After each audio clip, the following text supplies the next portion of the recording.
আলী রাদিয়াল্লাহু তাআলা আনহুর হাতে একটা চাবুক থাকতো, চাবুক লাঠি, ইউকিজুন নাস, যে চাবুক দিয়ে মানুষের ঘরে মৃদু আওয়াজ করে করে মানুষকে নামাজের জন্য জাগ্রত করতেন। সুবহানাল্লাহ।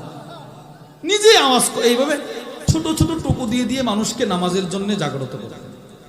এক নাম্বার, সাহাবারা সাহাবাদেরকে নামাজের জন্য, ফজরের জন্য জাগ্রত করছে, এক নাম্বার দৃষ্টান্ত। দুই, ইমাম মালিক রাহিমাহুল্লাহর বিখ্যাত হাদিসের কিতাব আল মুওয়াত্তা লিল ইমাম মালিক 347 নম্বর আসর, আন্না উমর ইবনুল খাত্তাব রাদিয়াল্লাহু তাআলা আন, হযরত ওমর ফাকাদা সুলাইমান ইবনে আবি হাতমা, ওমর ইবনুল খাত্তাব একদিন ফজরের নামাজ পড়াইলেন, খলিফাতুল মুসলিমিন ওমর নামাজ পড়াইলেন ফজরের নামাজ পড়ায় ওনার একজন মুসল্লি যার নাম হচ্ছে সুলাইমান ইবনে আবি হাসমা।